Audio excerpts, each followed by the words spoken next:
Hello friends, good morning and welcome back to my new vlog. ये है Banda vlog जिसमें मैं बांदा से चित्रकूट आ चुकी थी, जो आप मेरे पार्ट 1 में देख सकते हैं और ये पार्ट 2 है। तो पार्ट 2 में मैं चित्रकूट पहुंच चुकी थी और वहां पर मैंने यूपी टूरिज़्म का होटल लिया था और वहां पर ये सुबह का व्यू है जो मेरे कमरे के बाहर का है और इतना अच्छा लग रहा था। यहाँ पर ठंडी ठंडी हवा और चारों तरफ पेड़ पौधे हरा हरा, तो बहुत अच्छा लग रहा था। तो ये मेरे कमरे का बाहर का व्यू आ रही थी।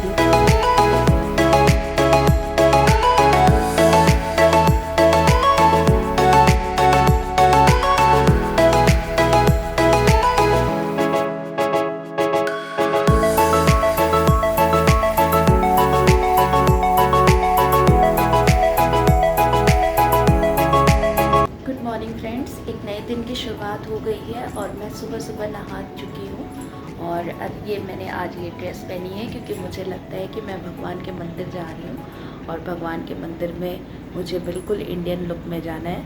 तो साड़ी तो नहीं है मेरे पास, वरना मैं साड़ी भी पहन सकती थी। तो अभी मैंने ये सूट पहन लिया है और अब हम लोग भगवान को दर्शन को जाएंगे। तो चलिए आपको ले चलते हैं कांतानाथ भगवान जी के दर्शन को। तो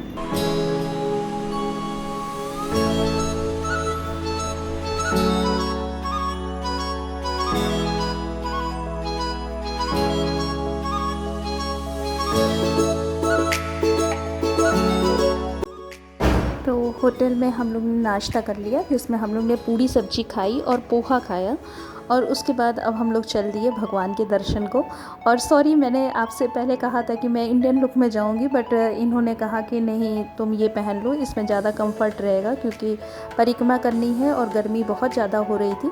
तो वो मेरा कपड़ा थोड़ा सिल्क का था, तो उन्होंने कहा उसमें गर्मी लगेगी, तो उन्होंने कहा कि ये पहन लो। तो मैंने ड्रेस चेंज कर ली, तो अब मैंने ये पहन लिया और अब ये नंगे पाँव हम लोग ने अपने जूते चप्पल कार में ही निकाल दिए और अब नंगे पाँव हम लोग परिक्रमा के लिए और यहाँ हम पहुँच गए हैं कांतानाथ मंदिर में। और अब हम आपको लेके आगे चलते हैं और आपको दर्शन कराते हैं श्री राम जी की वनवासी जिंदगी का।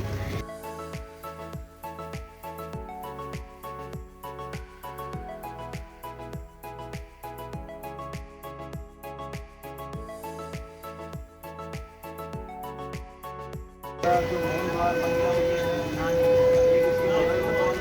है ना, जहाँ परिक्रमा स्टार्ट होती है, दूसरा मुकाबिल आगे है, इसके आगे है। फिर परिक्रमा किधर से शुरू की जाए? प्रथम द्वार है, इसके बाद दर्शन करोगे फिर आप उधर से। हाँ, फिर आप यहीं आ जाओगे।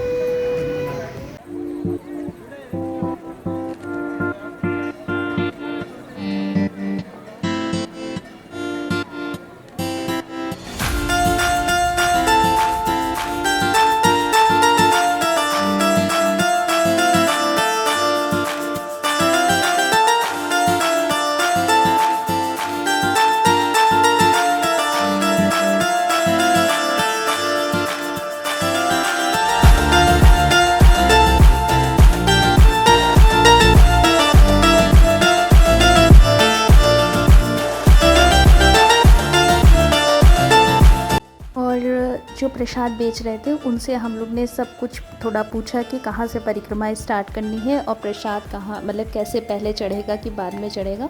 तो उन्होंने हम लोग को बताया कुछ चीज़ें कि आप प्रसाद ले लीजिए, फिर बाद में ये प्रसाद यहीं पे चढ़ जाएगा और यही मेन मंदिर है। और ये सामने जो शटर है जो बंद हो रहा है, ये मेरी एक संजोग की बात है, हम लोग को दर्शन इनका बस मात्र 2 या 3 सेकंड के लिए मिला था। और इसमें श्री रामचंद्र जी, लक्ष्मण जी और सीता जी की बड़ी मन को बिल्कुल मोहने वाली मूर्ति, बहुत खूबसूरत मूर्ति लगी हुई है और बहुत अच्छा लगा। लेकिन सिर्फ 2-3 सेकंड का दर्शन हुआ और उसके बाद ये बगल में देखिए, ये कांतानाथ भगवान का है जो बिल्कुल काले इनका मुख है।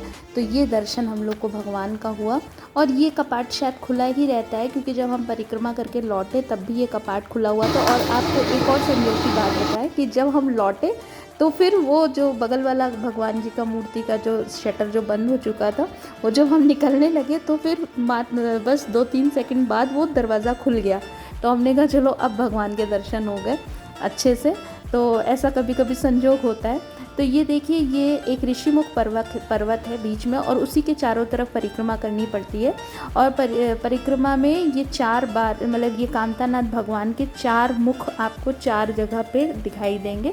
पूरे ऋषिमुख पर्वत के चारों तरफ उनका 4 द्वार है, और हर जगह आपको भगवान कामतानाथ के दर्शन होंगे। तो ये दूसरा द्वार था जहाँ हम लोग ने भगवान का फिर से दर्शन किया। और दूसरी चीज़ कि यहाँ पर ये ऋषिमुख पर्वत के चारों तरफ, मतलब बिल्कुल चारों तरफ हर जगह भगवान श्री रामचंद्र जी के छोटे बड़े मंदिर बने हुए हैं। कहीं पर शनि भगवान के मंदिर हैं, कहीं पर हनुमान जी के हैं, लेकिन पूरा हर जगह छोटे बड़े मंदिर बने हुए हैं, और हर जगह भगवान की स्मृतियाँ हैं। और कुछ चट्टानें तो इतनी पुरानी लग रही थी कि जैसे लग रहा था ये शायद उसी त्रेता युग के होंगी भी, उसी मतलब त्रेता युग की ही चट्टानें दिख रही थी। इतनी बड़ी बड़ी और इतनी प्राचीन थी, ये क्या बताएं। और दूसरा चीज़ कि यहाँ पर श्री रामचंद्र जी की इस पवित्र पावन भूमि की रक्षा करने के लिए चारों तरफ आपको बंदर दिखाई देंगे। इतने सारे बंदर हैं कि बता नहीं सकते, लेकिन बड़े शरीफ बंदर हैं। उन्होंने कुछ भी नहीं छुआ हम लोग का। हो सकता है वो छीन भी लेते, लेकिन हम लोग प्रसाद अंदर डाल दिए।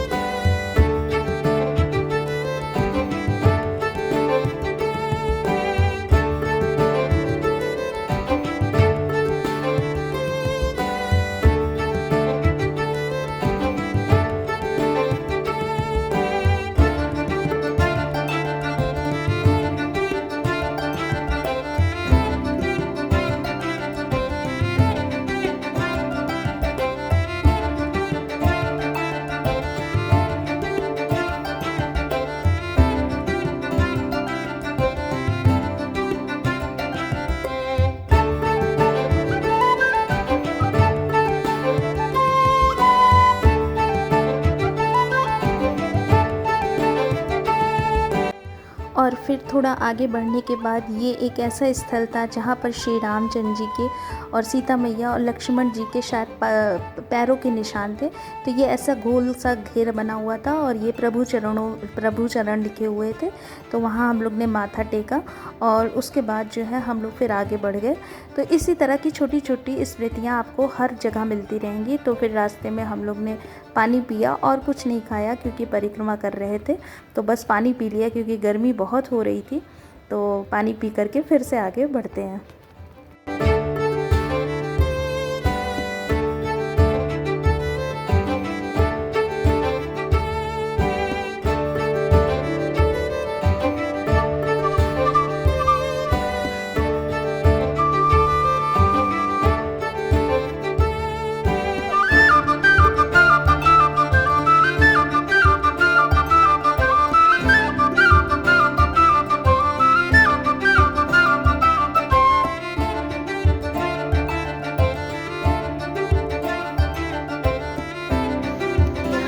ने अपने 12 वर्ष बिताए हैं इस पावन अभी जयपुरिया में खाएंगे दिन में जो है। तो अब लौटेंगे तो जयपुरिया में खाएंगे। दर्शन करिए साथ में। और अच्छा वो और जो रास्ते में फिर हम लोग को एक लक्ष्मण पहाड़ी मिली, जहाँ पर रोपवे से ऊपर जाना था। बगल में पैदल भी रास्ता था, लेकिन पैदल नहीं चल सकते थे, बेबो भी थी, और फिर इतना वक्त भी होना चाहिए। पहाड़ी बहुत ऊंची नहीं थी, लेकिन हम लोग ने कहा चलो बेबो है तो उसको रोपवे में अच्छा लगेगा। तो हम लोग ने रोपवे किया, और इसके ऊपर ये एक छोटी सी पहाड़ी जिसको लक्ष्मण पहाड़ी कहते हैं, वहाँ पर हम लोग पहुँच रहे थे।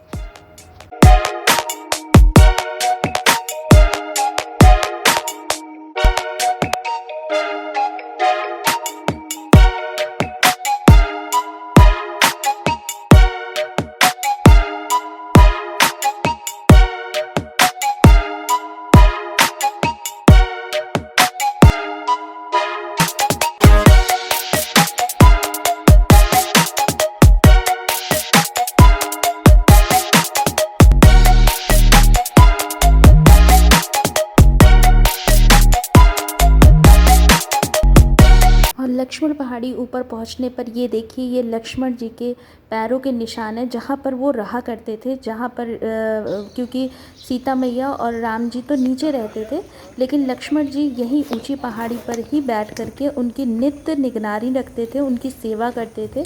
तो आप देखिए, ये सामने जो नीचे का दिखाई दे रहा है, ये वही क्षेत्र है जहाँ पर श्री रामचंद्र जी रहते थे। नीचे भैया भाभी की रक्षा करते थे ना। हाँ, इधर से बैठ के लक्ष्मण भगवान ने सीता माता की रखवाली की थी। ये जो आपको मंदिर दिख रहा है पीला खंड पोता हुआ है, उधर राम सीता मैया रहती थी। कहाँ पे? कहाँ पे? ये जो झाड़ दिख रहा है नीम का, ये बीच में पीला पीला पुता हुआ है ना। हाँ हाँ हाँ भैया जी वही है। दिखा तुमको? कौन हाँ। सा? वो पीला पीला थोड़ा सा पीला दिख रहा है बीच में। अच्छा वो वाला। हाँ वही रहते थे। अच्छा, हम्म। और यहाँ पे भरत जी रहते थे? लक्ष्मण जी यार, भरत जी अच्छा, का लक्ष्मण जी रहते हाँ। थे यहाँ से यहीं से इतनी नजर दूर रखते से? अरे तो हाँ। राक्षस।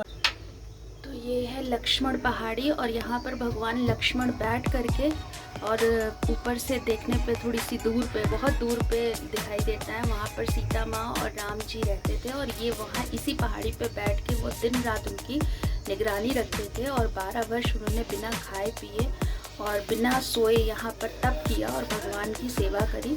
तो यहाँ पर एक चीज़ आपको बहुत दूर से तो मैं नहीं दिखा पा रही क्योंकि थोड़ा सा सब जगह बना हुआ है, तो ऐसा देखने पे लगता है कि यहाँ चारों तरफ ऐसे पहाड़ से एक चारों तरफ पहाड़ियाँ हैं और पहाड़ों से घिरा हुआ ये नीचे का स्थल है। ये वन क्षेत्र है जहाँ पर श्री रामचंद्र जी ने 12 वर्ष तपस्या करी और अपना जीवन एक संघर्ष का जीवन बिताया।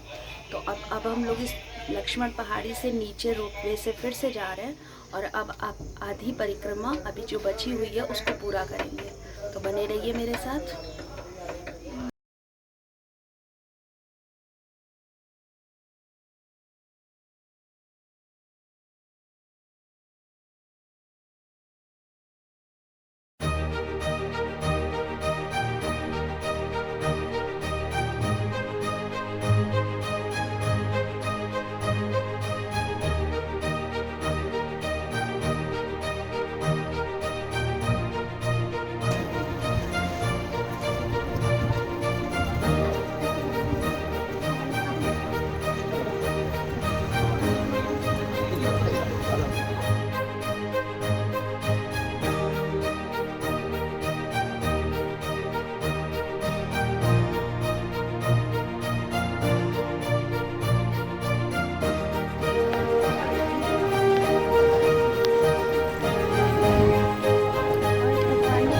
सुंदर मौसम यहाँ का कर दिया है कि चित्रकूट घूमने में इतना अच्छा लग रहा है। प्रकृति भी पूरा साथ दे रही है। सीता माँ प्रकृति के रूप में है और वो बिल्कुल अपना आशीर्वाद दे रही हैं कि हमारी परिक्रमा बहुत सुखद हो, बहुत अच्छी हो और बहुत अच्छा लग रहा है। मन भक्ति भाव से भर गया।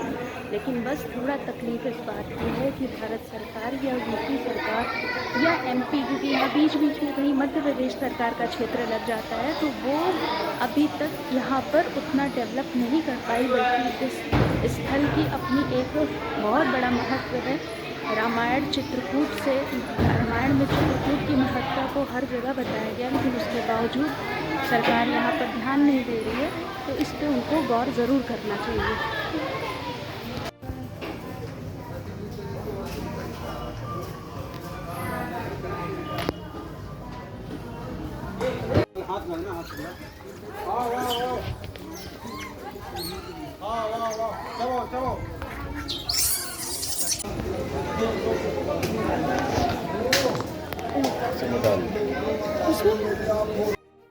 हमारी परिक्रमा पूरी हो गई और परिक्रमा पूरी होने के बाद हम लोग ने नारियल तोड़ा और भगवान का पुनः दर्शन करके उनसे आशीर्वाद लिया। तो इस तरह से ये हमारा चित्रकूट में दर्शन पूरा हुआ। और अगर आपको ये मेरा व्लॉग अच्छा लगा हो तो प्लीज़ मेरे चैनल को शेयर करिए, सब्सक्राइब करिए और लाइक करिए और मुझे सपोर्ट करिए। तो चलिए फिर से मिलते हैं एक नए व्लॉग में। तब तक के लिए अपना खूब ध्यान रखिए। Good bye.